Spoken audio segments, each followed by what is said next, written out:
123 Descontos. Comprar e economizar em um só lugar. 123descontos.com.br.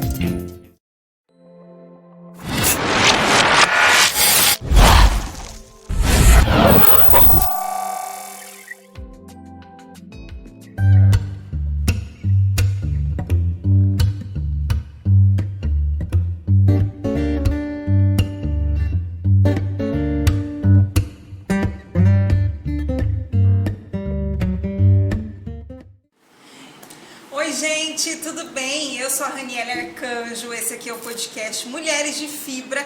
Estamos aqui mais uma semana recebendo uma mulher de fibra nesse podcast para a gente conversar, bater um papo, conhecer a história dela.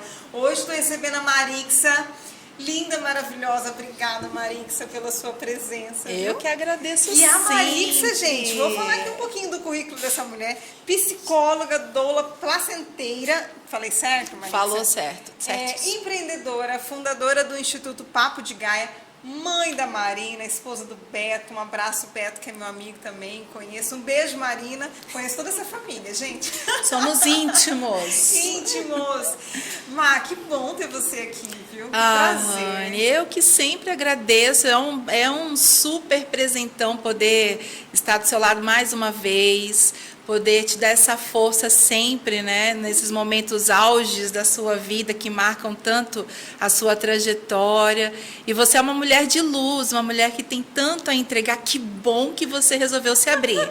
Estou muito feliz dessa abertura você toda. Você sempre me falou sobre isso, né, Marixa? Gente, depois vocês vão saber porque eu conheço a Marixa, tá? Mas vamos lá, Marixa, quero conhecer a sua história. Já conheço um pouco, mas vou trazer também para o público, né? E aí eu quero saber quem que é a Má. A Má, lá pequenininha, o que a Má sonhava em fazer da vida, em ser? Porque eu sei que você tem uma trajetória aí no empreendedorismo, uma longa trajetória no empreendedorismo. E aí eu quero saber também se isso vem de berço, se seus pais são empreendedores. Conta um pouco da sua infância, assim, para nós. Adoro. Vamos sentar no divã, puxa o lencinho para chorar junto comigo, porque é de emocionar a história da pessoa. A pessoa que já nasci empoderada, para comer de história, né?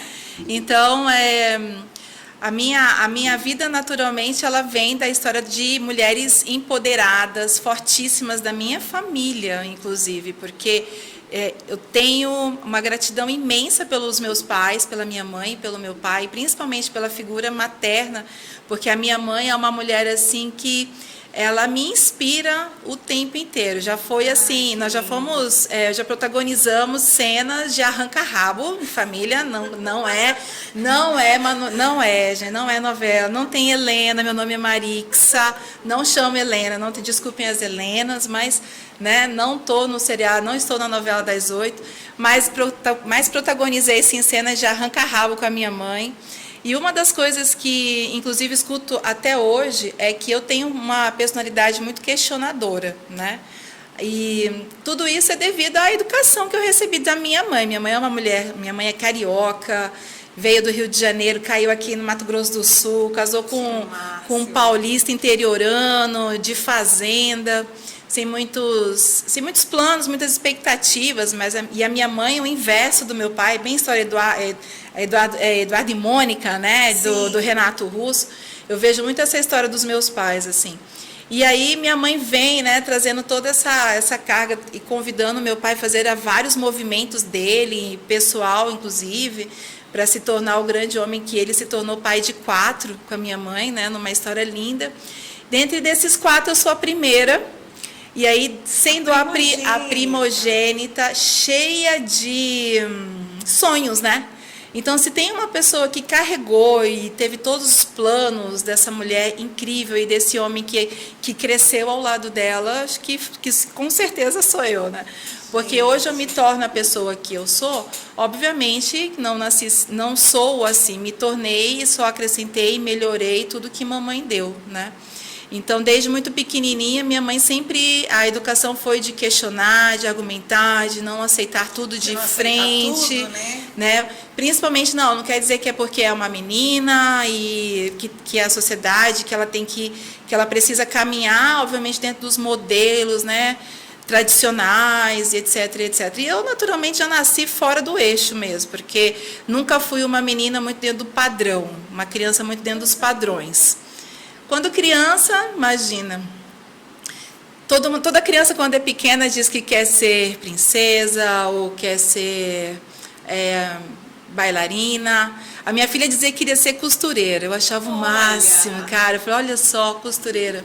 Mas quando eu era criança, eu queria ser, na verdade, era cantora, atriz. Não que eu não seja, gente, eu consegui esse sonho, eu sou hoje, gente, tá tudo certo.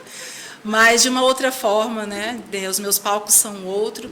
E eu, obviamente, não me instiguei a nada disso. Eu sempre tive a parte da arte muito aflorada na minha vida, a parte cultural. Até porque, embora tenha nascido em Campo Grande, a minha referência toda foi fora das fronteiras do EMS.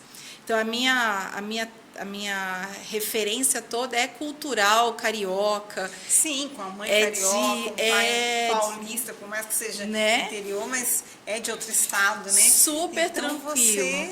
E aí vim, na verdade, com esse quintal de casa cultural carioca, né? E tanto que em casa as coisas elas não rolavam muito assim dentro das culturas sul-mato-grossenses, né?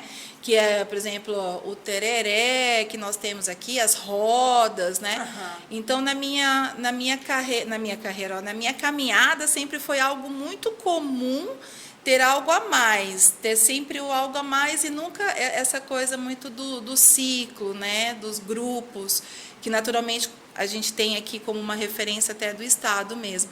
Então, a minha cabeça sempre foi de expandir, sempre foi de expansão, eu queria saber o que acontecia no mundo, e como é que estava assim, como é que estava assado, e na época ainda, imagina, eu sou dos anos 80, vai fazendo as contas aí. E aí, essa ideia toda de ficção científica é algo que me move, a vida inteira me moveu. Eu nunca, e até hoje, eu confesso, é um exercício pleno de viver a época que eu estou, porque eu já vivi 2023, né? Eu já vivi 2020, né? Eu já vivi uma odisseia no espaço, então eu já estava no ano 2000 há muito tempo, antes da gente chegar aqui, né? Mas aquela menina que queria ser cantora, meus presentes eram, eu quero um microfone da Xuxa. Você não vai lembrar, Rani, não vai ser dessa época. Não é dessa época. Não, microfone da Xuxa aí, gente, cola comigo. O microfone da Xuxa foi... Aquele que tem o palhacinho assim, ó, eu tive, mamãe comprou para mim brincar de microfone da Xuxa. Gente do céu. Então, uma pessoa que já era cheia de comunicação, né? E já gostava dos palcos, se via nos palcos, então não tem problema em falar, em se amostrar, né? E quebrando total paradigma, porque eu sempre fui uma criança gordinha, nunca fui um padrão de menina, que naturalmente a gente vê muito hoje, né? E graças a Deus temos mais abertura para falar sobre estereótipos, né? Então, eu sou filha de 2 professores de educação física, né? Olha. E minha mãe, ela sempre nunca teve essa preocupação, nunca, na verdade, me exigiu nada, ela sempre me viu além do meu físico, né? E desde criança eu sempre fui dessas meninas, dessas crianças que rompiam padrões, falava, sentava, argumentava, tinha opinião sobre tudo, quase uma mini Buda. Buda não pode falar agora, mas não, que tá chato falar sobre Buda agora, mas assim, uma sacerdotisa da experiência, da sabedoria que recebe aqui, né? No meio de adultos, e eu tenho irmãos, então vivia com crianças, vivia com adultos e sempre tive... A família inteira sempre me colocou como uma pessoa além do tempo, fora do tempo. Então, eu sempre assisti a vida como um grande palco. eu sempre consegui ver as pessoas à minha volta como se também fossem grandes cenas para mim. A vida ela se apresenta para mim, né? E assisti muito e aprendi com muitas pessoas que passaram pela minha vida, e eu sou grata e honro cada ser e alma que passa na minha vida, como a gente dizia e diz ainda, né? Vai um pouco, fica um pouco. E o mais importante né, para mim é saber o que fica e como usar o que fica, não só deixar, né? Sim. Como um retrato numa mesa ou numa parede estampado, né? Mas é utilizar mesmo aquilo, que você aprendeu com todo mundo que passou por você ao longo da sua vida. E olha que hoje, no auge que eu tô com 43 anos, pronto, revelei, gente. Quem não quis fazer conta, já joguei. Já sabe. Já rodei, mesmo que eu sou dessas, que eu não tenho filtros e não preciso esconder nada. E aí eu aproveito de fato todas as experiências. Então não tem experiências ruins. As experiências ruins que você vive, e é natural, o ser humano ele vive situações ruins. E que bom que existem alguns momentos, alguns choques de realidade, né? Sim. Porque esses momentos fazem com que, naturalmente, a gente pare para refletir sobre quem somos, para onde vamos, o que queremos. É momento de aprendizado. É momento de aprendizado. Hoje, cada vez mais, a gente está refém de algoritmos que dizem o que nós gostamos, para onde vamos, o que fazemos. E aí, como que é difícil, e eu falo isso todos os dias hoje na minha vida, e me questiono também, porque acabo sendo consumida no meio disso tudo, né? O quanto que é importante nós termos essa percepção de que até que ponto a gente está no controle de massa e até que ponto a gente tem autonomia de verdade. Porque quando a gente fala de somos donos do nosso próprio nariz, dirigimos o nosso carro, mas aí eu quero saber, mas será que o destino para onde você vai é para onde você quer ir mesmo? Ou tem um outro lugar que você quer? Está seguindo a manada? Está seguindo a manada? Ou você está fora da manada? Você é um incluído ou um excluído? E se você é um excluído, como que você lida com isso? Isso mesmo. Gente, gente papo para muito podcast, né? Cara. Psicóloga, né, meu bem? Quando a gente recebe uma psicóloga aqui no podcast, é assim. Pronto. São essas reflexões. Pronto. Ai, que delícia, Má. Má, e conta um pouquinho. A Má cresceu. E aí, quais foram as primeiras profissões? A Má já começou a empreender. Como que foi isso, Má? Onde que entra? Depois a gente vai falar onde entra o Beto. Quero tudo nessa vida. Sim, vamos fazer aí os tópicos. Bom, eu já fiz um tico de tudo. Comecei como secretária, muito assim... Bom, na verdade, eu sempre trabalhei em casa com mamãe. A mãe sempre teve comércio. Como eu disse, minha mãe é uma mulher empresária. Então, a sua mãe não... Porque você me falou que é formada em educação física, educadores físicos, seus pais, mas também tinha esse lado empreendedor, tinha comércio. Tinha, mamãe, além de trabalhar para os empregos naturais, os fixos que ela tinha, que era concursada, ela também tinha, pelo menos que eu me lembro agora, em torno de uns 3, 4 empreendimentos, mas sempre inventando moda. Meu Deus, minha mãe Marissa. sempre inventa. Mas, Rodinha gente, é que a família. Que a família é grande, né, gente? A pessoa resolveu botar uma prole em casa aí, 4 filhos, mais marido, fora os cachorros que a gente ia juntar. Imagina que a grande família, né? Junta tudo lá, coitada da mãe e o pai também, né? Mas o meu pai é um pouquinho menos empreendedor que a minha mãe, mas a minha mãe sempre teve pelo menos uns 4. Você tinha isso dentro de casa? Visão da mulher empreendedora. Não que eu quisesse, né? Eu queria estar tocando violão naquela época, que era o que eu gostava de fazer, estar com meus amigos. Mas a minha mãe, ela sempre me permitiu ter essa capacidade de gerenciar os meus horários, respeitando escola, estudo, obrigações, obviamente, em casa para auxiliar, e também auxiliar ela nos trabalhos que naturalmente ela trazia para casa. Então, de fazer flores e arranjos a balas de coco, ovos de Páscoa. Essa semana até o tema lá em casa foi tipo, nossa, lembra quando a gente fazia ovos de Páscoa para vender? Ai, olha, nossa, né, gente, fazia muito bombom. E a primeira coisa que eu comecei a vender na minha vida foi bombom e bala de coco. Bala de coco daquele de bater mesmo. Vocês já fizeram bala de coco? Já viram?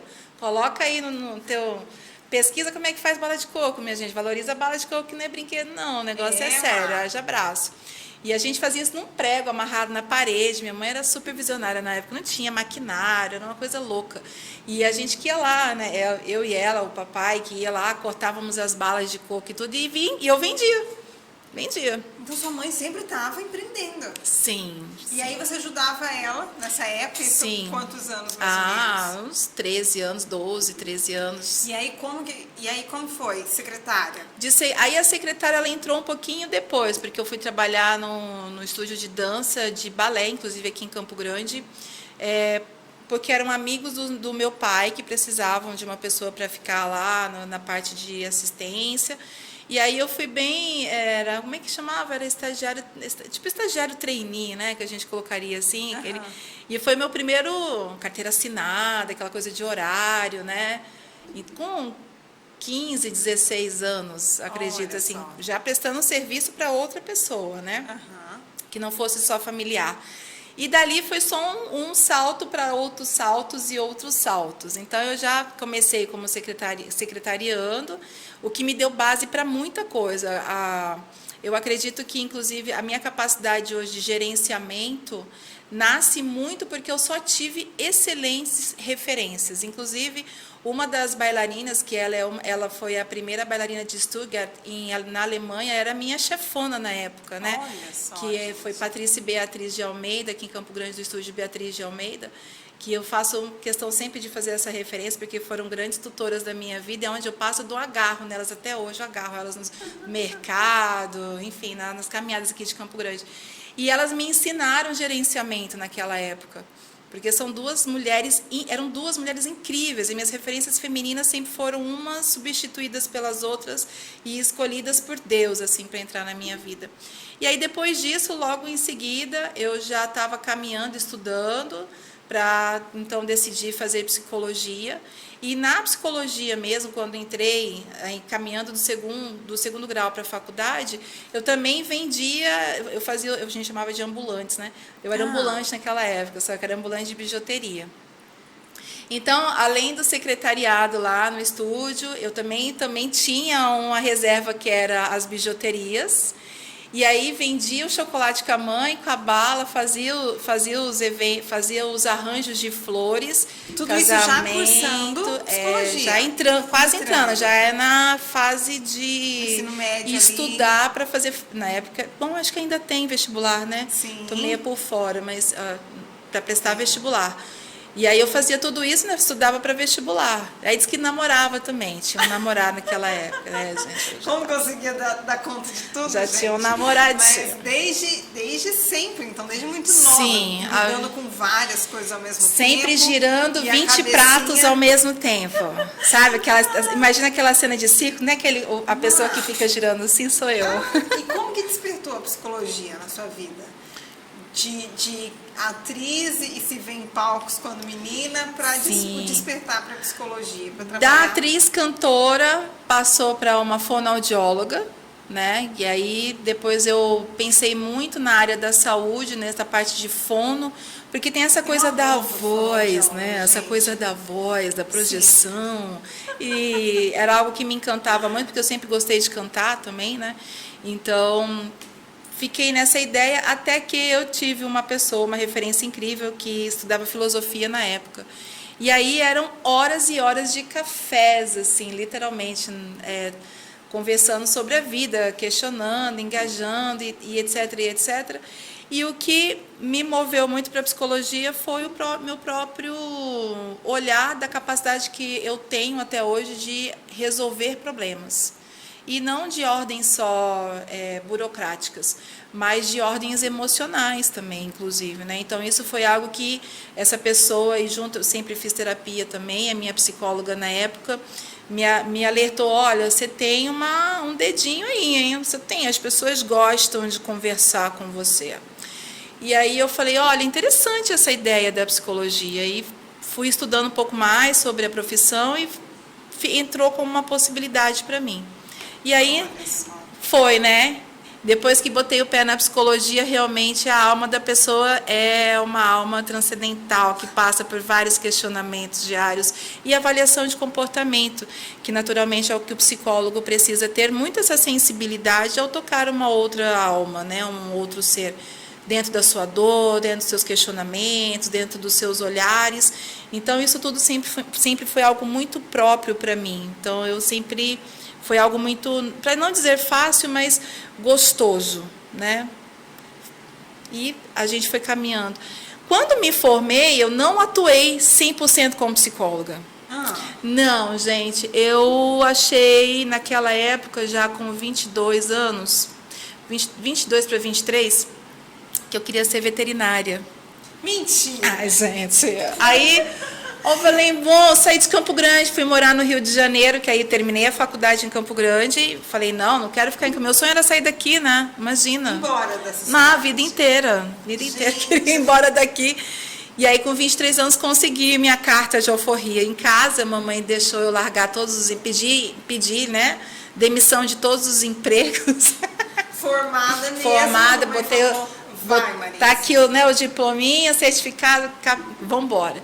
E é engraçado porque o grande argumento na época é que eu tenho uma madrinha psiquiátrica, né?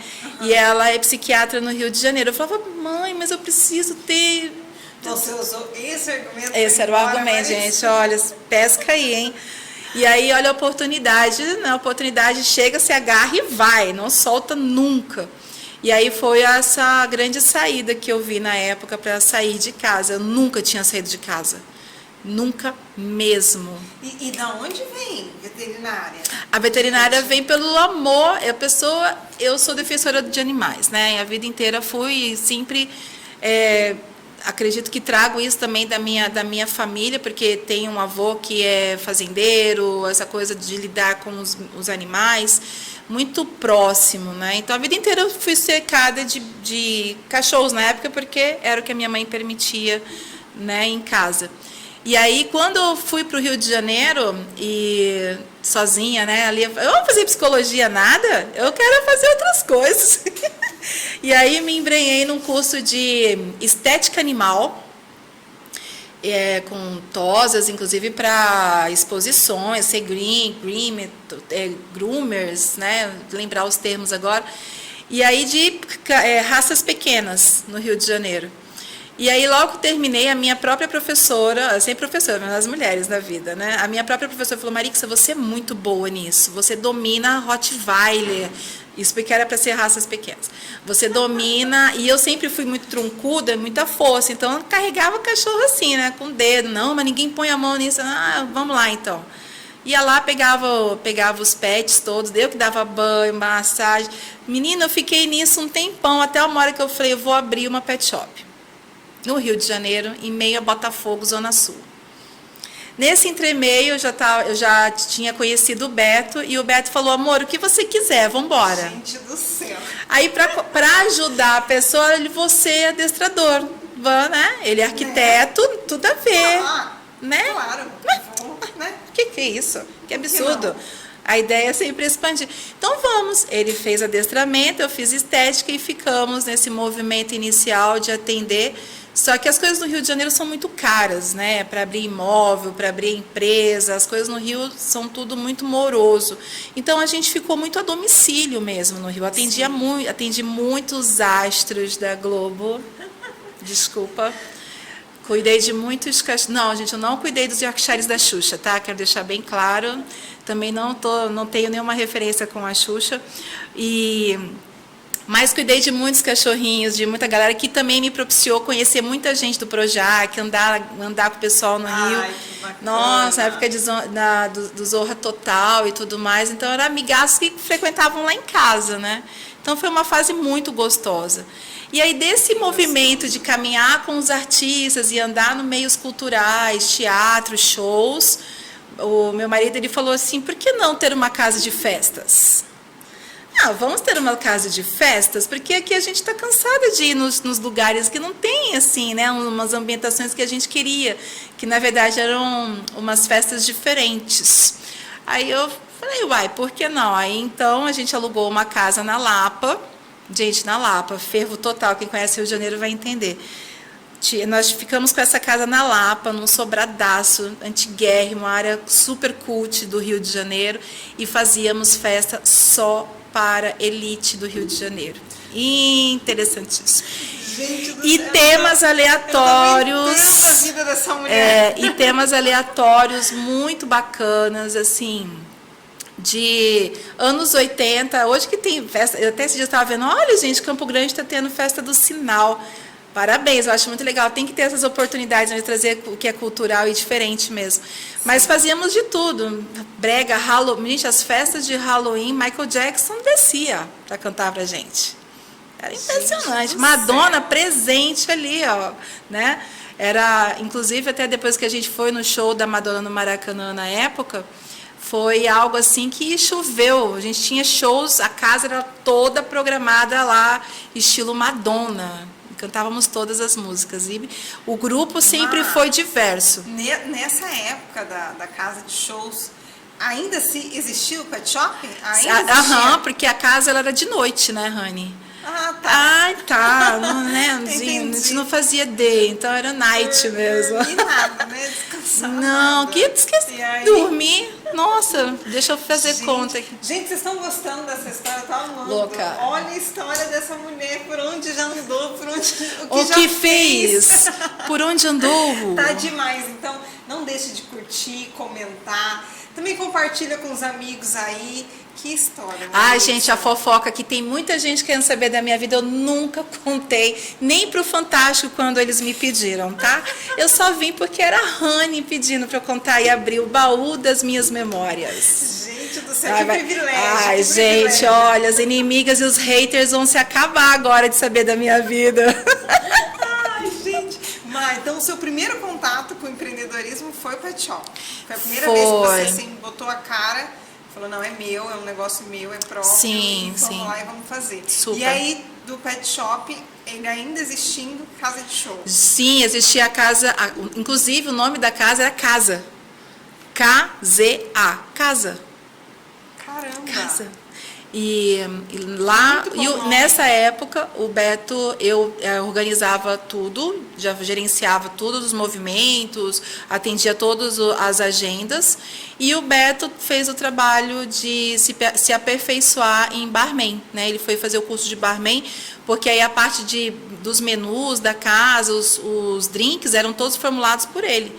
Então, ele Olha ainda só. criava drinks inovadores, né? Caramba. E eram coisas, inclusive tem um drink dele que é maravilhoso, que a gente só faz para quem vai lá em casa. Desculpa. Desculpa. Né? Rani tá convidada com o Roger, tá? Muito obrigada. Tá? Vamos lá tomar o drink do Beto, porque é realmente fantástico. Ai, e me fala, como que foi o percurso para chegar na Papo de Gaia, gente? E você se tornar doula também, como que foi isso? Isso tudo porque a gente nem chegou em Campo Grande, né, Não, meu bem? A gente então, parou lá no Rio de estamos no Rio de Janeiro. Janeiro, gente. Nesse meio campo de tudo, além da casa, no pet shop, eu também fazia uma ponta, eu fiz um trabalho junto com a Ana Maria Braga no Mais Você, na época ainda da Belinha. Lembram da Belinha? Sim, dela? a cachorrinha dela. A cachorrinha, inclusive, até que já partiu e tudo. E ela Aham. tinha o ponto que ela cobria os eventos que eram pets de aniversário. Era algo inovador naquela época, né? Dos pets, das comidinhas, dos bolinhos. E como eu sempre participei do grupo lá do Rio de Janeiro, da Alagoa, nós tínhamos um grupo que era os defensores, né? Então lá tem o Parque da Lagoa dos Cães e a gente movimentava os eventos no final de semana e fazia essa ponta para Ana Maria Braga. Então Olha só. tinham algumas vezes que abria a ponta, abria o ao vivo e era muito legal porque eu mandava, isso aqui é cômico, eu mandava mensagem para minha mãe, que minha mãe era louca, né? Sempre foi pela Ana Maria Braga. Mandava mensagem, mãe, eu vou entrar ao vivo daqui a pouco, só que tem delay, né? Sim. Às vezes os ao vivos de Rio pra cá tinham deles. Ela, mas não tá não. Eu falei, não está. Ela, não tá. Eu falei, tá, ela não tá. Eu falei, nossa. Terminava aí que ela ia ver aqui em Campo Grande. E às vezes existiam mesmo as edições, porque nem tudo que era ao vivo lá era ao vivo Sim. aqui, né? E aí que eu fui compreendendo algumas coisas dessas relações interestaduais. E aí fazia isso também nos finais de semana, porque eu sempre tive, aí eu já tinha os meus cachorros em casa, e aí era essa farra toda. Quando mais ou menos em 2009, 2010, por aí, uma média, em 2009, se eu não me engano, o meu marido, na verdade, ele falou, caramba, ele estava cansado do Rio de Janeiro, muito estresse, dirigia demais, era uma confusão. Ele falou para mim, vamos embora daqui? Eu falei, mas homem de Deus, eu tô feliz a beça aqui no Rio de Janeiro, não ia embora, não queria ir embora do Rio de Janeiro, minha vida era o máximo lá, né? E aí, eis que surge uma oportunidade de ter uma escola de futebol. E aí o Beto falou, bom, eu tenho duas oportunidades, ou a gente vai para a Argentina, ter essa escola de futebol, ou, eu falei, ou é Campo Grande, já entendi. Não precisa dizer mais nada. Não precisa terminar a história, já entendi. Já sei. Não, porque eu quero sair, mas para sair daqui a gente tem que ter algum empreendimento e tal e coisa. Vamos, lá vai, Marix.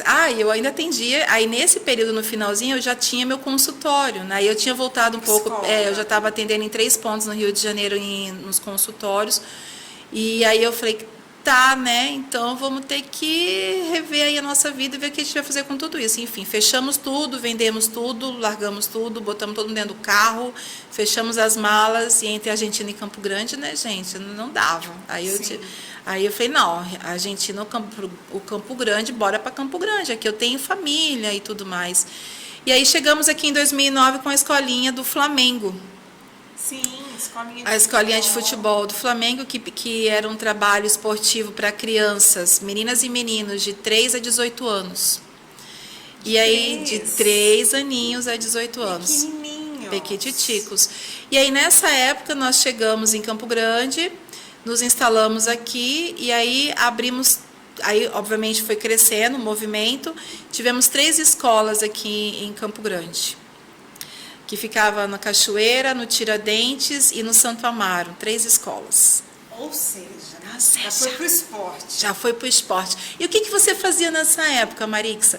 Eu trabalhava como psicóloga esportiva, de base, inclusive para levar as referências dos meninos para a sede do Flamengo, porque havia essa comunicação. Inclusive, a gente, na época da peneira, que houve a peneira, inclusive, foram dois meninos para fazer seleções lá para o Rio de Janeiro, que era o Ninho do Urubu, né? Para poder ver se continuavam, porque é uma estrada muito difícil, na verdade, para quem opta em querer galgar essa caminhada de jogador de futebol. Mas tudo nasce nas escolinhas, né? Os grandes olheiros, eles estão, de fato, caminhando nas escolinhas. E aí o meu trabalho era justamente vir com os meninos e as meninas nesse trabalho, desde que titicos, né? Com o empoderamento deles para essas grandes seleções.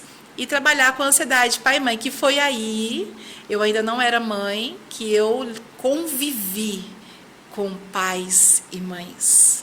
Foi seu primeiro contato. Foi meu com primeiro essa realidade. Familhona, assim, de família. Isso, de fala de mãe, de pai, de perceber várias coisas. E eu falava, ok, a criança nem é tudo isso, a gente já sabia, eu já sabia disso. E aí via essas projeções de família. Então foi meu primeiro contato, de fato. Eu já tinha trabalhado com adolescentes, já tinha trabalhado nesse período da faculdade, até com empresas mesmo. Trabalhei com taxista, trabalhei com adolescente, trabalhei como psicóloga infantil por muitos anos da minha vida. E até que então, aí na escolinha do Flamengo, eu atuei como psicóloga esportiva, atendendo as crianças e os adolescentes e junto aos pais, né? Nessa missão aí de trazer uma harmonia e uma qualidade de vida para todos, né? E aí, nesse período da escolinha do Flamengo, que ficou 2009, 2011, mais ou menos isso, eu engravidei. Que aí foi um outro movimento, porque aí até nesse movimentaço, que eu não tinha sábado, não tinha domingo, grávida, eu falei... Ok, agora vamos dar uma guinada de novo.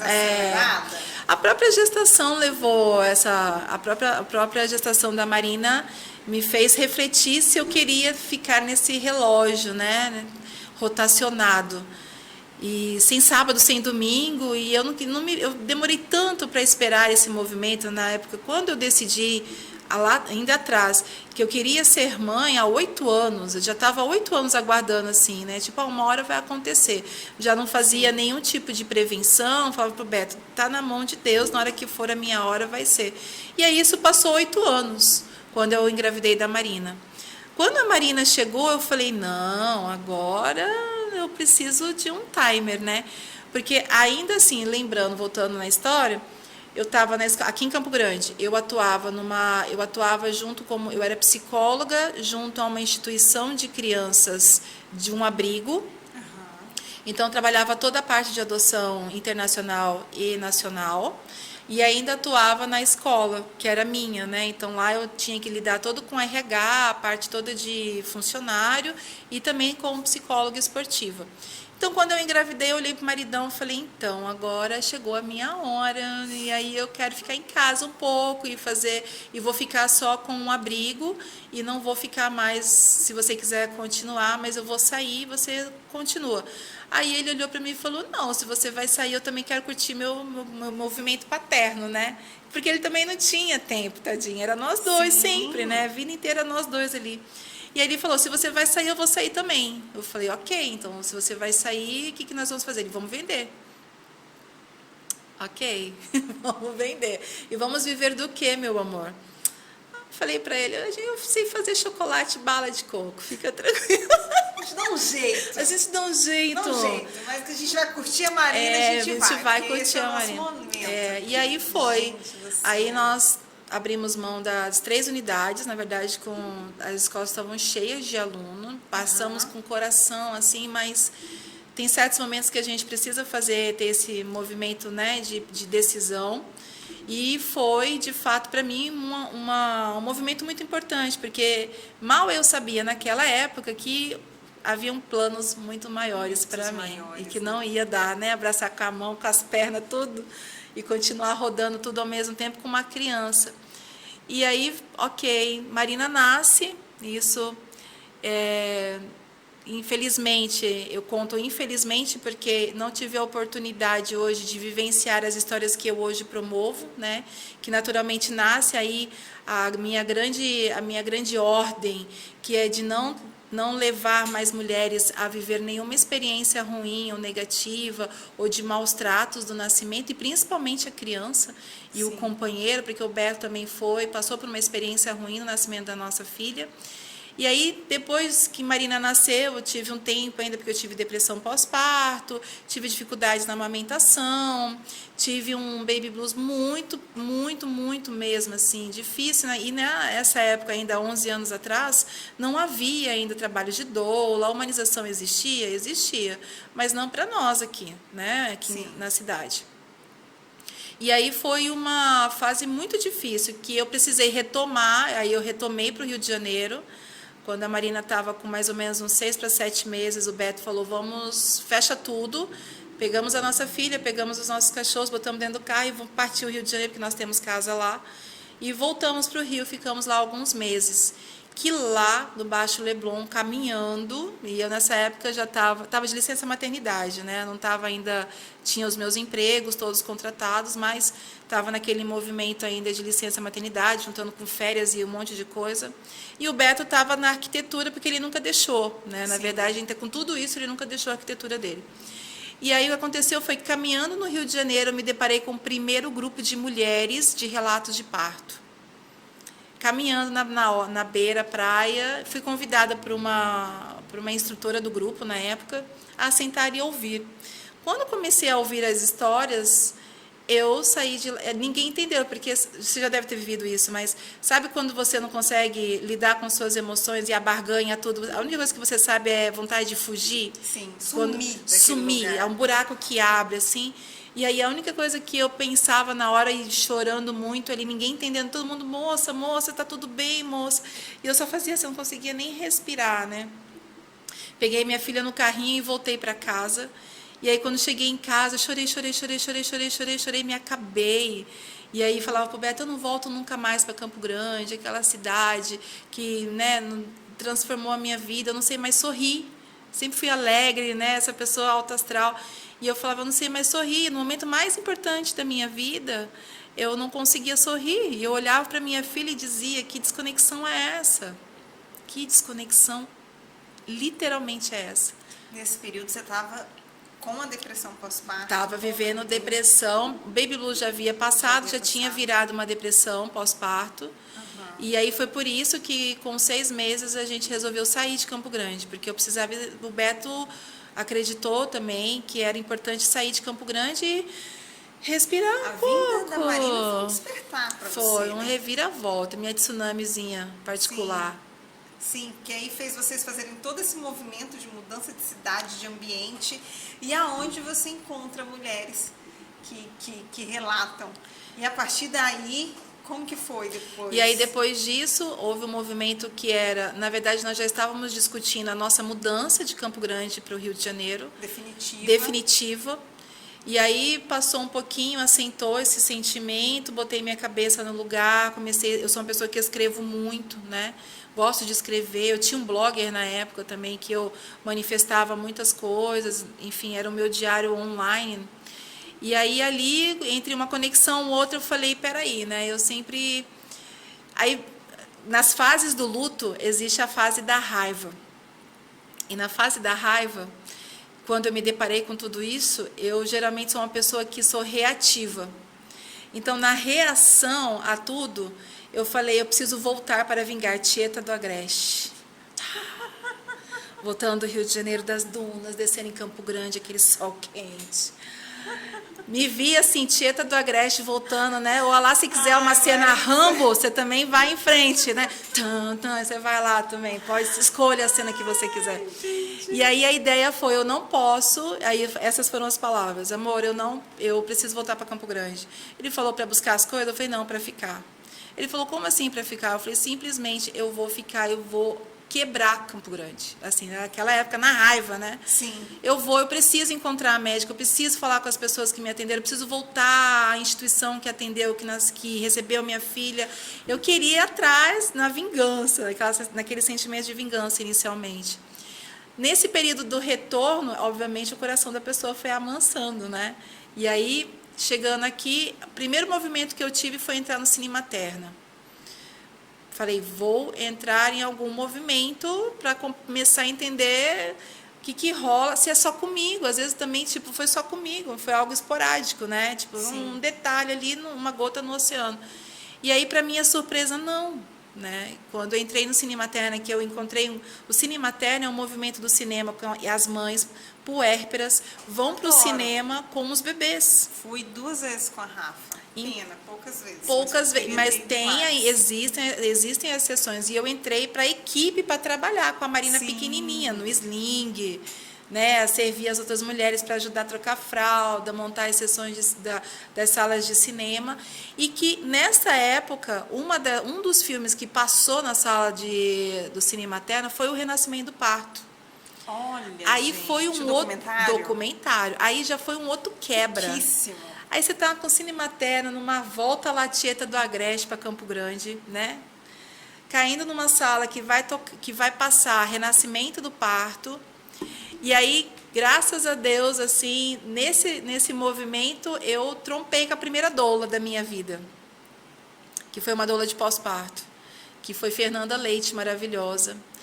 E Fernanda, ela entra na minha vida também, ela trabalhava na equipe das Pinks do Cine Materna, e aí ela achava muito instigante, porque a história da Fernanda é o inverso da minha, né? E ela me achava muito instigante. Isso a gente trocando depois muitas conversas fora. Ela falava, Marixa, eu olhava para você e falava, que mulher incrível e instigante. Com uma criança, o que ela está fazendo aqui, sabe? Com uma história enorme. E aí, dali, ela começou a apresentar os programas que ela fazia, alguns movimentos internos em Campo Grande, com mulheres, para falar de parto domiciliar, partos humanizados hospitalares. E aí, eu já estava com vontade, eu já estava na caminhada de ir para minha primeira palestra no shopping, para falar sobre depressão pós-parto, mas ainda como psicóloga. Sim. Né? E aí, nesse movimento muito rápido, eu fui convidada pelo um dos shoppings nosso aqui, nós temos 3, um deles, que foi o Norte Sul, eu fui convidada a ter um espaço para acolher mulheres dentro do shopping, para falar sobre esse movimento todo.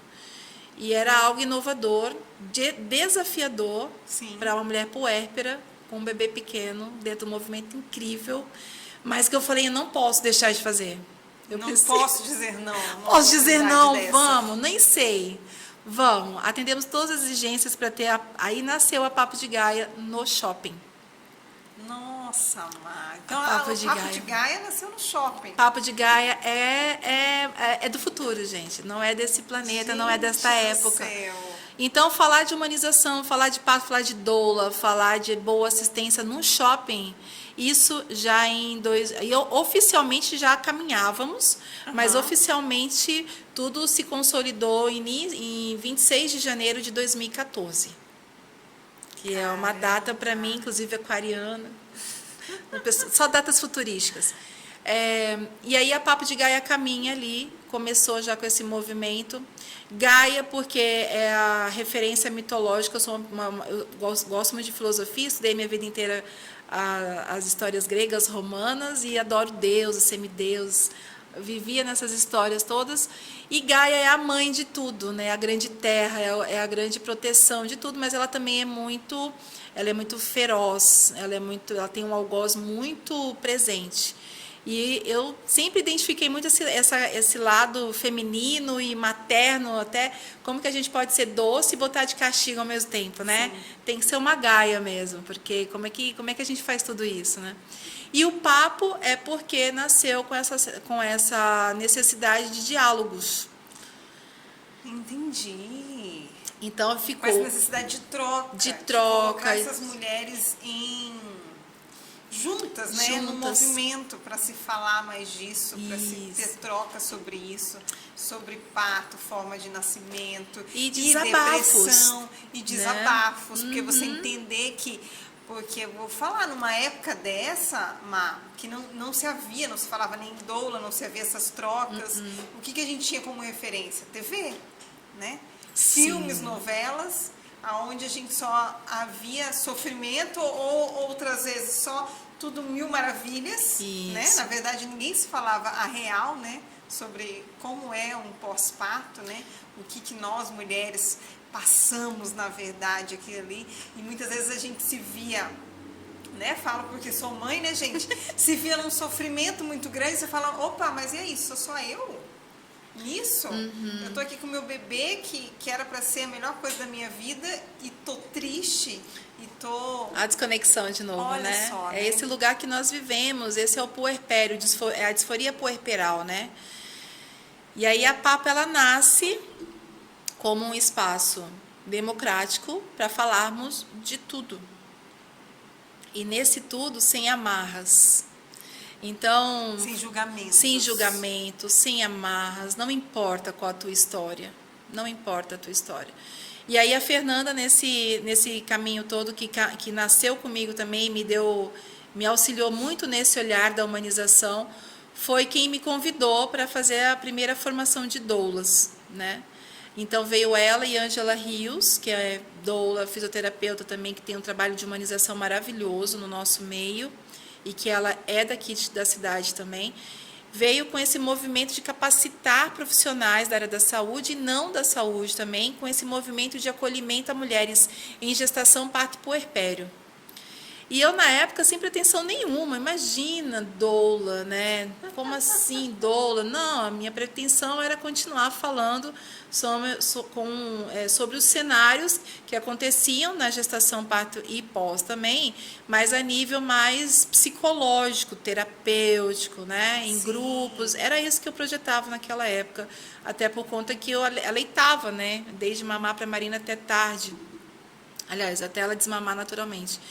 E aí o que aconteceu foi que ela falou, não, tudo bem, você, né, quer tudo bem, você não precisa atuar como doula. Você vem para conhecer, isso vai agregar para você e vai fazer um grande diferencial na tua história e você vai contribuir melhor, porque tem essa conexão com mulheres, para mulheres e entre mulheres. E aí eu, ok, falei, faz todo sentido, eu preciso fazer isso.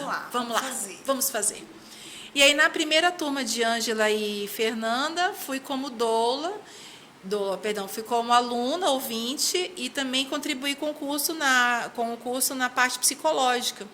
E aí, nessa época, eu já entrei como empreendedora de cursos profissionalizantes. Porque as meninas, elas sabiam fazer o curso, mas não sabiam gerenciar o curso. Entendi. E aí você... Uma mulher empreendedora nata, gente. Eu falei pra vocês. Então, aí você começou a colocar isso como um curso e gerenciar. Sim. Todo esse ensinamento que elas tinham, esse conhecimento que elas tinham, que elas passavam para as outras mulheres. Tanto que a estrutura toda, eu ofereci a estrutura toda e elas entraram com o curso em si da formação mesmo. Então, a parte metodológica do ensino é toda de Fernanda e Ângela, né? Nessa primeira turma em que eu vou nascer aí então como doula. E aí desse nascer como doula, sem pretensão nenhuma, havia um pré-estágio de que teríamos que passar acompanhamento para as formações. Falei, entendi. Que interessante, ninguém me disse isso. Eu falei, que interessante. Então tá, né? Não, vamos, tá, então vamos. E elas já estavam atuando, atendendo algumas mulheres. Inclusive na Papo de Gaia que estava rolando dentro do shopping. A gente fazia esses atendimentos dentro do shopping. Sim. E aí o que aconteceu foi que em um dos cursos de gestante que a gente já ministrava com uma equipe multidisciplinar aqui na cidade, uma gestante ela veio com 39 semanas, que foi a minha primeira gestante. Já nesse entremeio todo, eu já tinha recém terminado o curso de doula. E aí ela veio parindo. Sim, 39 semanas para 40. Aí ela foi conversar com Fernanda, que era a doula da nossa equipe. E Fernanda falou, Marixa, ela é sua. Eu falei, como assim? Ela é minha? Não, ela é sua, você vai. E aí, tá, né? Então tá, vamos lá. Fui para parto com ela, nasceu um parto lindo, hospitalar, sem uma médica maravilhosa, que foi minha primeira médica também, das primeiras, né? Minha primeira médica que me levou para o parto foi uma parceirona de parto, eu sem experiência nenhuma, né? Com a parte prática de doula e olhar e tudo. E um parto de arrasar. Voltei assim, minha acabada, debulhada. E aí eu falei, caraca, o que vocês fazem, gente? Que vida é essa de doula? Como assim? Nunca tinha visto um bebê nascer, né? Gente. O que é ver? Meu Deus, eu sei que vai ser... Esse é um momento que não é para todo mundo, né? Mas... Não perca a oportunidade se você estiver grávida e o seu marido, não perde essa oportunidade de ver seu bebê nascer, seja de uma forma ou de outra, mas veja seus filhos nascer, porque é um espetáculo da vida que não se repete, não se repete. É lindo, né? É lindo demais, de uma forma ou de outra, é uma vida que nasce, é um portal que se abre com tantas luzes, com tanta paz, com tanto amor, com tanta energia boa. O olhar da mãe, o olhar do pai, o ambiente, quando a gente está propício dentro desse ambiente, né? E ali é contagiante, é de sentir, é de cheirar, sabe? É impressionante. Volto assim, nossa, eu não tenho palavras, né, para descrever o nascimento, vida, desabrochar. Né? Imagino a tamanha emoção, né? Não, e aí assim, de ver esse primeiro. E para mim foi um resgate incrível, porque como a minha filha nasceu de cesariana de um nascimento de um parto muito violento, né, e de um pós imediato muito complicado, perceber que existia um paralelo disso tudo, sabe? E vivenciar isso e mais ainda saber que eu podia contribuir para esse cenário acontecer. Foi algo assim que eu falei, caramba, dá para fazer mudanças aqui, tem, aí a cabeça, né, não para. Lindo, né, aí a Marisa? cabeça não para. É algo que veio assim para tua alma, né? Vem na alma. Você falando assim, é algo que veio para tua alma, porque A partir disso, olha o desabrochar da Marixa. Pois é, aí desabrochamos, e aí a caminhada foi depois, aí a Fernanda até dizia para mim assim, Má, agora depois desse primeiro parto, meu telefone não parava de tocar. Eu falava, mas o que é isso, gente? Telefone, mas é telefone que não parava de tocar mesmo, porque não existia o WhatsApp naquela época. Sim. Não existia mensagem. Mas isso era a procura? A procura, porque a coisa roda, gente, Campo Grande roda no boca a boca, inacreditável. Inacreditável, né? E o telefone não parava, era só, para quando que é seu bebê? Para quando que é seu bebê? E não tinha doulas para atender, e eu, por mais que quisesse me multiplicar, não daria. Sim. E foi uma jornada incrível, porque aí, fato, a Papo de Gaia tomou corpo, e aí conversei com o Fernando, eu falei, vamos abrir mais turmas, porque precisamos de mais mulheres trabalhando. Sim. E mulheres que queiram, né, e não olhem para esse movimento de doula só como uma carreira, mas como um algo a mais, porque é um movimento diferente. Hoje é um campo de atuação profissional, mas é muito mais do que isso. É muito mais do que isso. Assim como a área médica, que não é só ir lá operar uma pessoa, não é só ir lá acompanhar ou assistir um parto. Você é convidado a participar do momento mais maravilhoso, único da vida de uma família, de uma mulher. Então, transcende, não tem valor que pague isso, né? Não tem preço que pague tudo isso. E aí nasce o curso de doula, a Ângela teve que ir embora, e aí eu assumo com o Fernando as primeiras edições das formações de doula da Papo de Gaia, e aí já vem pela minha visão e a minha experiência como doula, porque aí não parei. Aí já tinha desamarrado todos os outros empreendimentos e falei, agora é a hora, vai ser só papo o dia inteiro, 24 horas. E larguei de tudo, olhei para o maridão e falei, então, amor, não sei se o barco, né, se ele vai ou ele afunda. Eu só preciso saber se você garante o leite, o pão, a água e o gás de casa, né, para saber como é que é esse negócio de início, porque é algo novo. Eu não faço ideia, nem quantificar quanto vale isso tudo. Não. Era algo dificílimo, a gente está falando de anos atrás. Sim. E aí ele falou, amor, é teu sonho, é isso? E aí com isso ele falou, vai, eu seguro a onda em casa, se joga. E aí o se joga é também cuidar da Marina. Sim. Porque eu precisava de rede de apoio. E aí o se jogar era cuidar da Marina, cuidar das coisas em casa e ainda manter para a gente poder crescer enquanto instituto, que hoje o instituto ele é novo. Ele nasceu, tem 1 ano que nós nos tornamos Instituto Fato. Isso na verdade, quem batizou foi o meu queridão, que cuida da minha empresa, que ele falou, eu falei, e aí, vai ser o quê? Como é que vai chamar? Papo de Gaia? Ele falou, não, mas é um instituto. Eu falei, instituto? Ele falou, instituto. Eu falei, interessante essa ideia de instituto. Mas tá bom. Mas eu na verdade, não falo muito em instituto, eu falo mais Papo de Gaia, porque a vida inteira foi Papo de Gaia para mim, né? Mas ok, então o Instituto Papo de Gaia nasceu, tem 1 ano agora, que nasceu, inclusive, de um casal que eu tive a oportunidade de acompanhar os bebês 2 vezes, e que ele praticamente eu falo que ele é meu parteiro e meu doulo, que também bota e cuida do meu bebê, que é a Papo de Gaia, ele que me gerencia. E aí a Papo de Gaia nasce com esse movimento, não demora muito, eu começo a me preparar para os partos domiciliares na cidade. Porque o parto domiciliar, ele ainda, até um tempo atrás, ele era visto como um grande vilão, né? Que foi quando eu já namorava muito o trabalho do Instituto Maternar com a Alice, conheci a Alice por outras ondas, mas nunca que a gente havia se cruzado para trabalhar. Mas eu já sonhava nesse movimento de dizer assim, uau, já tem uma história enorme de hospital, né, e várias instituições na cidade, e começou a brotar, então, as mulheres de domiciliar, que a primeira mãe que me convidou para um domiciliar, que foi Carol. Ela era a minha gestante de hospital, e no meio do caminho ela falou, não quero mais, eu quero ir para parto em casa. Surpresa! E você, primeira mãe, né?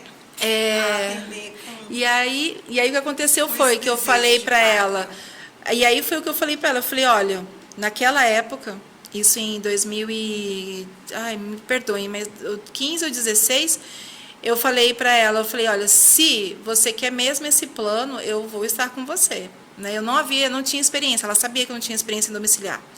Mas eu não vejo outros profissionais, porque haviam outros profissionais na cidade, que atuavam em domiciliar, mas que ainda não tinham experiência ou a capacidade profissional de atuar a nível de segurança em casa, que não fosse o Instituto Maternar.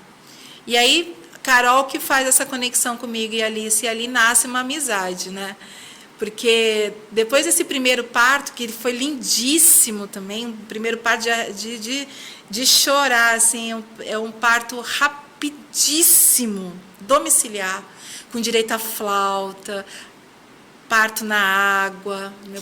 Meu primeiro parto domiciliar foi na piscina.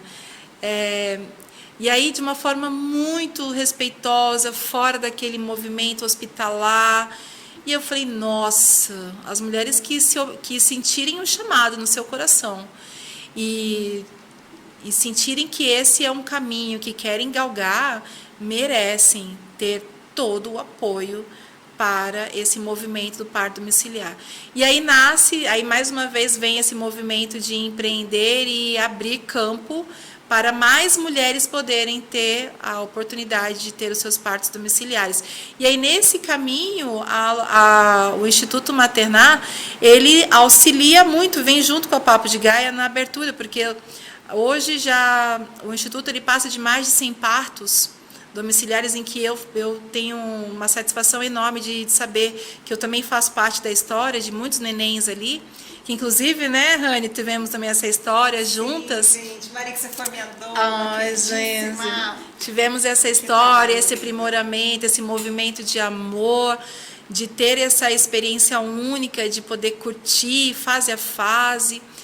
E aí crescemos nesse movimento, e hoje o movimento de domiciliar em Campo Grande, com direito à casa de parto, centro de parto normal, nasce desse movimento em que a gente literalmente veste a camisa e botamos a nossa face para falar sobre, fomos para a rede social, movimentamos, juntamos mulheres para falar, contar suas histórias, e olha onde estamos. E olha onde estamos. Lindo, mas né? É lindo isso, Marixa, porque eu falo assim, essa visão, né, que trouxe para você a partir do parto da Carol, junto com o Instituto Maternar, que eu falo que foi de uma grande força, né? Porque da Alice nasceu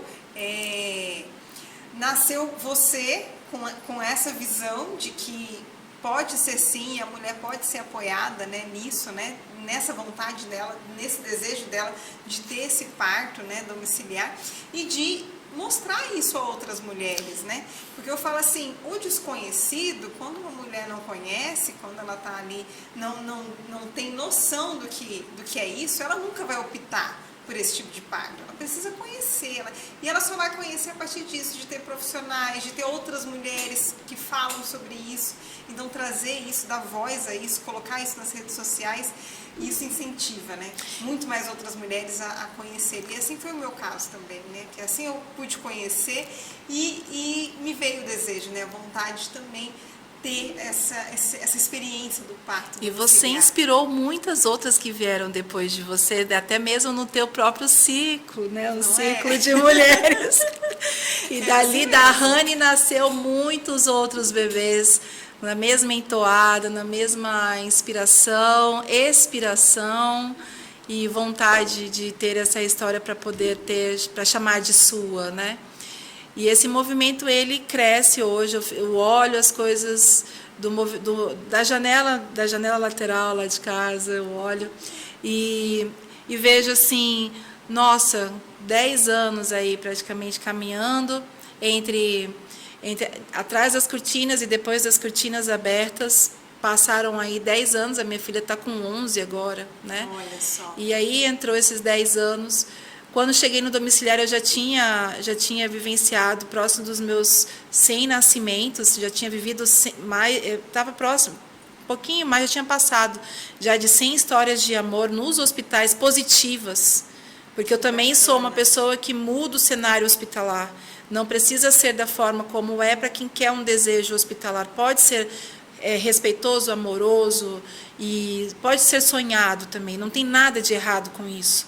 Assim como os domiciliários também devem ser respeitados, casa de parto, centro de parto normal, que está na berlinda de fechar, que é um absurdo isso. É um absurdo.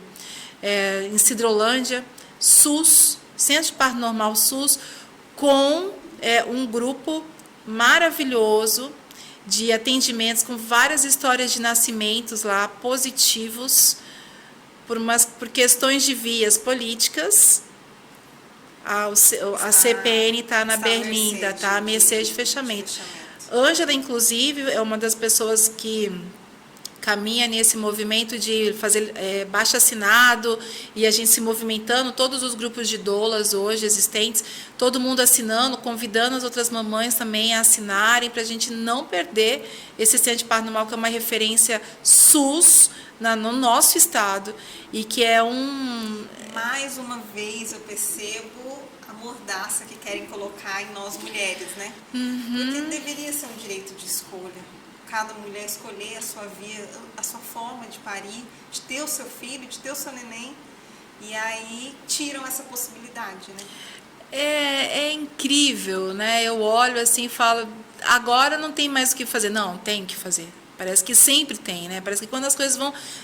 Você pensa assim, agora está tudo certo. Não, você não pode parar de remar. Tem que continuar remando e convidar mais pessoas para remar. Porque às vezes os braços descansam. E é importante você ter pausas também, ter pessoas que continuem a levar o movimento para que a gente não deixe cair, porque a nossa cultura, nós estamos falando de uma cultura de muitos anos, enraizada, né? Que é essa cultura que ainda tem que ser hospitalar, tem que ser nesse modelo tecnocrático, tudo ali conforme a dança, e não é assim. Essa relação da expansão e da experiência, a gente está perdendo alguma coisa. Nós estamos perdendo um salto da humanidade aqui, nós estamos perdendo um salto de desenvolvimento. E o mais ainda, o que nós estamos entregando para gerações futuras? Que tipo de amor é esse que nós estamos entregando? Que tipo até no Renascimento do Parto, mais uma vez, citando, que o próprio Rick Jones e o Michel Odan, eles trazem isso num questionamento filosófico, que é que tipo de experiência nós estamos levando a nível de ocitocina sintética e ocitocina natural. Que tipo de hormônio é esse que está sendo oferecido em drops hoje para a nossa sociedade, né? E isso parte pela referência feminina. Se as mulheres elas não tomarem esse olhar e não tiverem espaços para ouvirem e aprenderem com quem já passou, né, a gente vai estacionar esse movimento. E se as mulheres que passaram, sejam experiências boas ou não tão boas assim, não voltarem a olhar para suas feridas, não voltar para olhar para esse movimento da estrada e pensar e ter esse movimento de humanidade, de dividir, de compartilhar, né, de não ficar nessa bolha egoísta, de que para mim foi assim, mas e a outra? Sim. Então, que bom que você teve um parto bom, teve uma assistência boa, teve uma doula, mas será que todas as mulheres têm? Não tem. Não tem. E aí como é que a gente vai correr atrás, ou a outra pessoa vai despertar, para saber até que ela precisa se despertar para isso? Se a gente não tiver histórias para contar. Então os podcasts, as lives, os textos, os blogs, seja a via de comunicação que for, nós precisamos contar histórias. Sim. Cada vez mais para os nossos filhos, né? Eu sei que você conta para a Rafa também. Marina nasce já nesse universo, já engravidando todas as bonecas, né? Sim, então, né? para ela, tipo, é tranquilaço. E aí é essa ideia da parteria, inclusive tradicional, que vai muito em comunhão com o lado empreendedorismo feminino, porque a gente ainda tem que discutir e brigar tantos campos, né?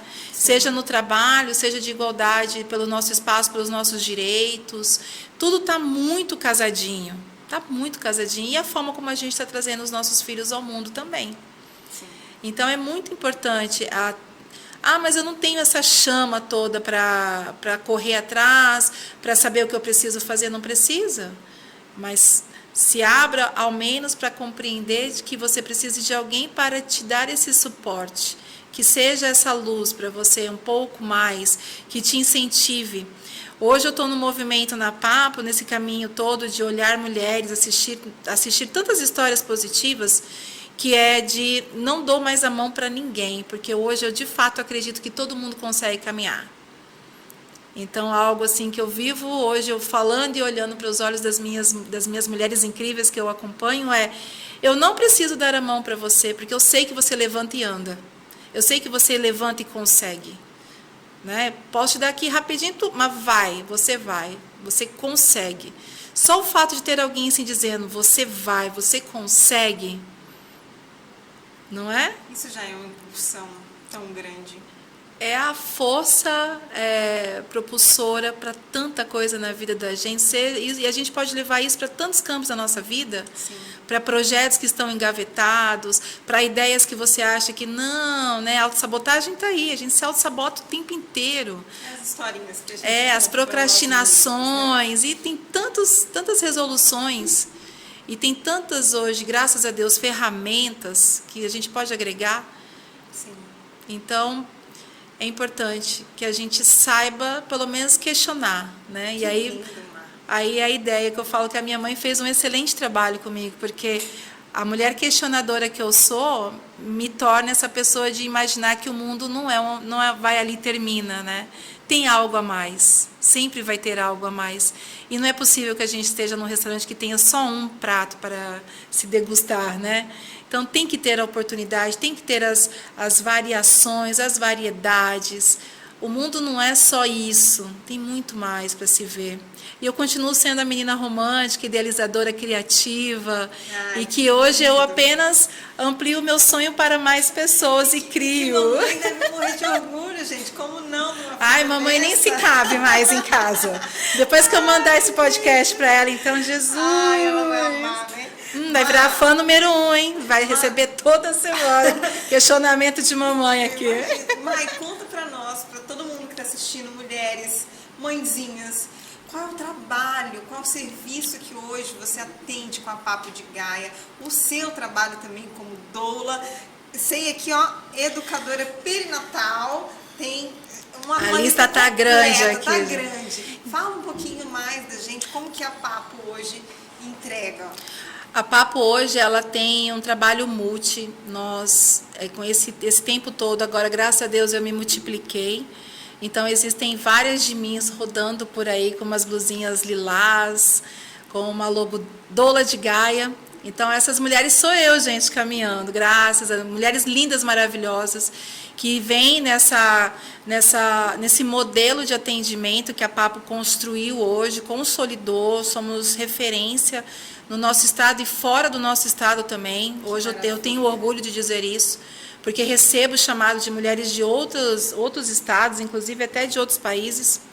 E a Papo hoje ela trabalha dentro da educação perinatal, que é o que nós nos referimos, que é a preparação durante a gestação, dentro de uma metodologia da Papo e dentro do GB, que é o Gentle Birth, que eu sou instrutora internacional e que eu trago também de uma forma que é a preparação mental para os partos. Mas que partos? Todos que existem, todos que você imagina. Se na tua cabeça são 10 partos, então para os 10 partos nós vamos nos preparar. Né? Não existe um. Vias de nascimento são 2. Tipos de parto, vários. O que você projetar, o que você sonhar, o que você desejar, vamos construir o seu plano de parto. Para isso tem as doulas do coletivo hoje, nós somos em 7, que atendemos a nossa cidade e fora da cidade também. Tem os cursos que rolam mensalmente na agenda da Papo. Porém, assim, como o nosso espaço ainda é a casa de mãe, né? Sempre cai mais uma, é tudo apertadinho, gente. Tudo apertadinho, mas a gente dá jeito.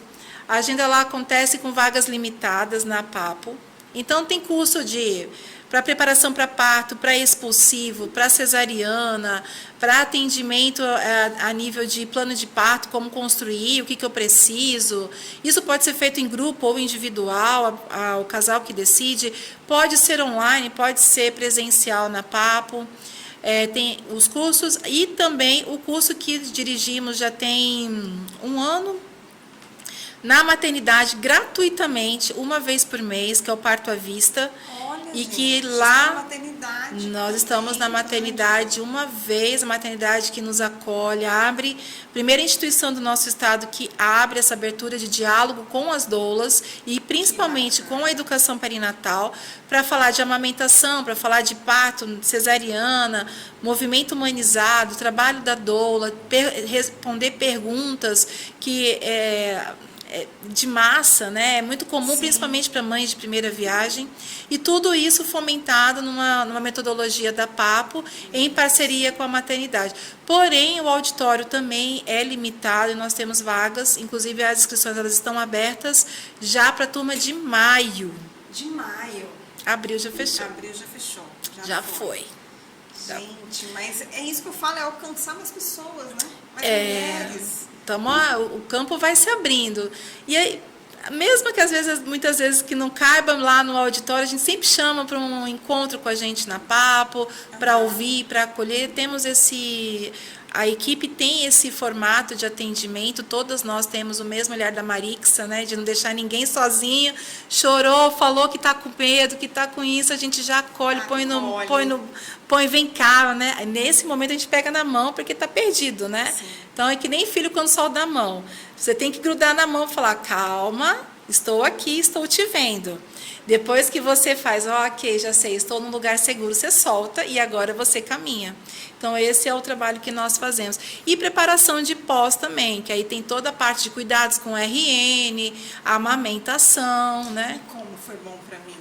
Não gente, preciso falar para vocês. Tive acompanhamento da Marixa, acho que 7 meses, né, Marixa? Até hoje, né? Estou acompanhando a Rafa, só que agora é online, a gente está mais online. Mais online. Mas durante a gestação, acho que foram 7 meses, né? A gente bateu muito. No comecinho que eu cheguei lá, sim, né? foi. Então, assim, me trouxe tanta consciência, tanta expansão.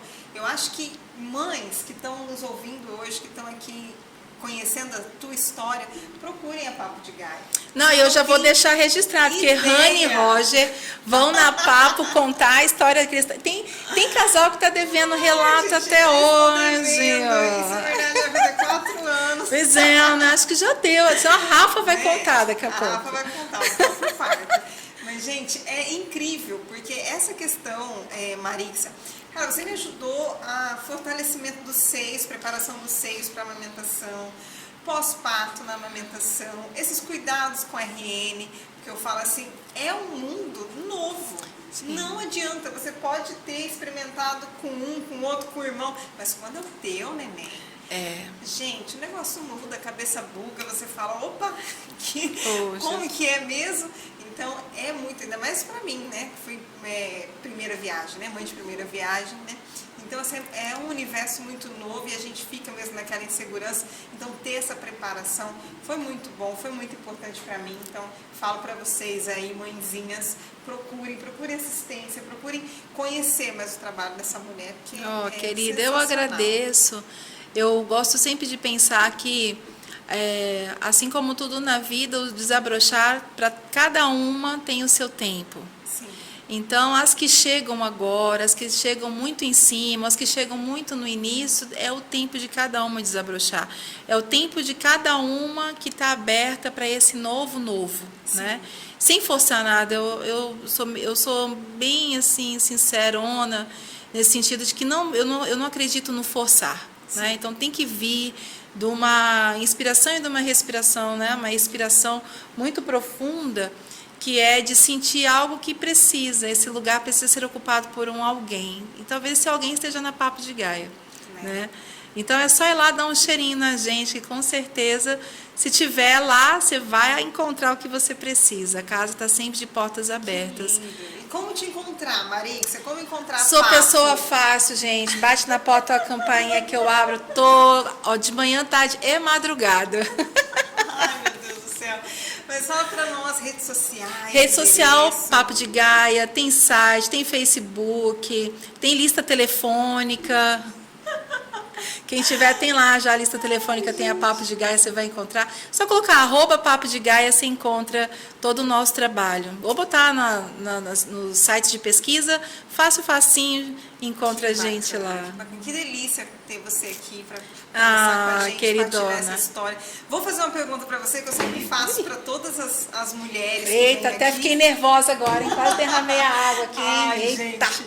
Má, o que é ser para você uma mulher de fibra? Uma mulher de fibra para mim é acreditar no seu sonho. É acreditar que realmente você pode e que você consegue. E não ouvir muito em volta. Porque pessoas para te criticar e olhar para você aonde você está, vão ter muitas. Muitas. E naturalmente, a pessoa que admirar e olhar para você onde você está, ela vai ficar em silêncio. Então, para não te atrapalhar. Então, assim como o grande palco da vida e na arte, quando o artista sobe no palco, a plateia se mantém em silêncio para não criar o desconcentrar do artista. Então, ser uma mulher de fibra é ser essa mulher que acredita e que vai e que não perde o foco. Sabe o que quer e sabe onde vai chegar. Já se vê lá na frente, né? Olhando para tudo à sua volta e falar, uau, que lindo foi cada momento, cada degrau, cada passo, cada tudo que a gente vive.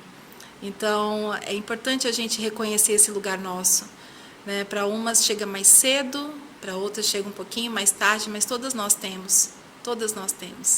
E aí o que falta, às vezes, é só uma doula para dar um upzinho.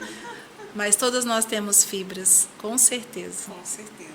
Ai, que delícia. Obrigada, Má. Lindona. Obrigada mais uma vez. Agradeço, viu, pela sua partilha aqui, contar a sua história e trazer mais conhecimento, né, para essas mulheres, para essas mães, para essas empreendedoras também. Gente, obrigada. Esse foi mais um Mulheres de Fibra. Gostou? Então curte, deixa seu comentário, compartilha também com aquela pessoa, com aquela amiga que você acha que essa história vai contribuir com ela, viu? E semana que vem tem mais. Semana que vem mais uma empreendedora aqui pra gente bater um papo e conhecer a história, viu? Ai, que delícia! Ai, que gostoso!